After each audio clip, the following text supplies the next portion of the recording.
Hi guys, hope you are. It's Hitesh from LTW Digital and Advisor CRM. So in this training, I just want to go through the perfect sort of lead follow-up process that I think financial advisors need to do to sort of get booked appointments and sort of other meetings going forward. So I just want to be clear, the objective really is for any new leads that come in is to basically, is to qualify them, not qualify them and then book them in for initial appointment. So when you're generating leads, whether it's through Facebook ads, Google ads, LinkedIn ads, there is a set process which I definitely recommend you follow. And before you can kind of judge a campaign to say if it's good or bad, I think it's important to not only generate a good number of leads. So I always like to think at least 100 leads before you sort of make a decision on it. And then also you need to give it a number of attempts to make sure that you are giving it every chance, if you like, to convert. Now, I know you may be spending money on ads, and that's good, but in an ideal world, people would just book appointments into your calendar. But unfortunately, in your line of work, people won't just book an appointment straight away. They want to maybe read whatever content you send across, whether it's guides or emails, and then may need some time and a bit more poking, if you like, just to get them in. So I just want to go through sort of my recommendations. It's kind of this process is it works really well for some of our best long-serving clients, and I think it's important then to adapt it based on your needs. And also I do appreciate that if you're a singular financial advisor, doing all of this may not be difficult, but if you do invest even 30 minutes to an hour a day in your marketing and lead gen follow-up, it will pay dividends. And I can't stress that enough. You have to put the work in. So when a new lead comes in, the first thing I recommend you do is try call them at least twice a day for the first 7 to 10 days to try and get hold of them. And I'd recommend you use different phone numbers, try different times of the day.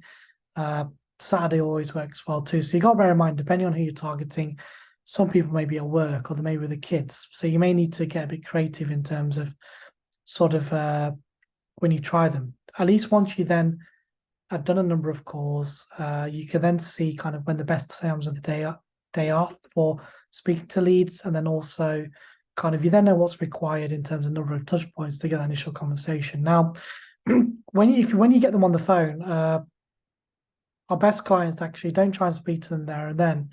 Just introduce themselves, maybe just say, look, I want to try and maybe book an initial phone call with you. When would be a good time to speak? So you're kind of using a number of attempts, if you like, just to kind of book them in.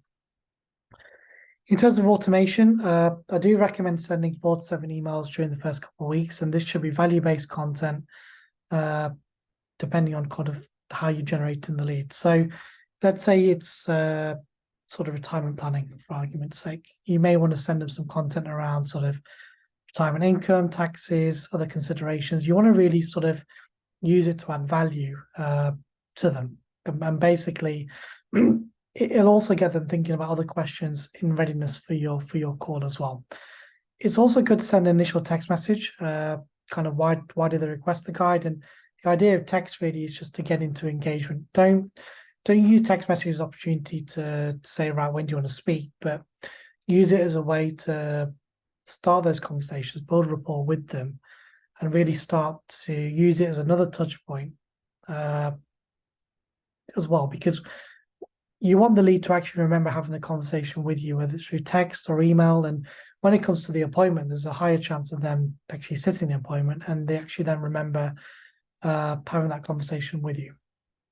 Other tips as well. So use multi-channel. It's really easy now to actually find your leads on other channels, whether it's Facebook Messenger, LinkedIn, WhatsApp. When you are doing your attempts, make sure you try and follow with a text message. Send voicemail drops, which you can do through Advisor CRM, which are pre-recorded. Even send personalized videos. Trust is a really important factor in your line of work, which, as you know, if they trust you, they're more likely to then convert business with you. So do a short video, 30 seconds if you like, on your phone. Just say, I'm trying to reach out to you. Just wanted to send you a quick video. When would be a good time to touch? And don't underestimate the power of touch points. I think I'll just repeat myself. It can take a number of attempts, if you like, to get through to people because life may got in the way. don't assume that people don't want to speak to you. You have to assume they're busy, and you need to use it in. You need to use as many attempts as possible just to get them on the phone. So let's say you've spoken to them and they want to speak to you and you booked in for an appointment. The work doesn't stop there. Make sure you are sending confirmation emails and text messages to people that have booked the appointment. Tools like Calendly and even our calendar system within Advisors CRM will do this for you. Send reminders 24 hours before, even an hour before, if it's not first thing, just to remind them they've still got an appointment and give them the option to reschedule if needed. And if you can, try calling them a few hours before just to make sure they sort of are going to still attend. Now, one thing you want to do really is also prep them for the appointment. So, for example, what are you going to be covering? What do they need to bring to the call as well? What do they need to bring to the call? Because at least that way, then they're going to start thinking about what they need to do. You could send this in an email, and you could also send across any credentials, testimonials, etc., just to add to the value as well.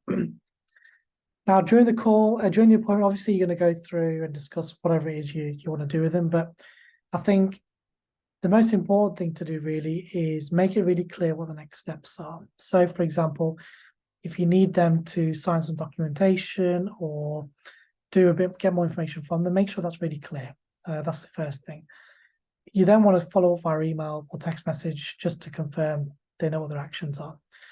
I think where possible, try and get them to complete the action on the call. For example, if it's to pull off a bank statement, or is it sign an NOA on the document itself, try and do it there and then, right? Because at the end of the day, if they're hot, they're warm, they're engaged, why wait till the next call or for them to forget and do it later or not do it later? Get them to do it on the call. This is the biggest one. So I would actually book in your next appointment, if you like, during the call. So even a lot of our sales calls, I want to say, right, can we touch base next week, and literally get them to commit to a day and time there and then so that you can book it in and really be specific. Don't take no as an answer, because there's a good chance that they may not turn up, and if and there's an opportunity loss. And then obviously you want to continue email and SMS reminders as above. Now, if you're finding the leads are coming in, they're not picking up, you may need to review your campaign approach. Is it to information basis or direct? That's the first thing. If appointments not sitting, again, review the campaign approach and really nurture leads as well. Sometimes you may need to warm them up a bit more. You really want to get them to feel excited and really want to speak to you. So is the pain point big enough for them to care about, to want to speak to you as well? So I hope this training was useful. If you have any questions, let me know. A lot of this stuff is about getting into a routine and then leveraging automation to actually do the hard work for you. I think then it's all about sort of setting in behaviors and really getting into that sort of process in your mind to actually get hold of these leads and convert them. At the end of the day, it's still all about selling. It is a numbers game, but don't be afraid to put the hard work in. I hope you found this useful, and if you have any questions, let me know, and I'll see you in the next training.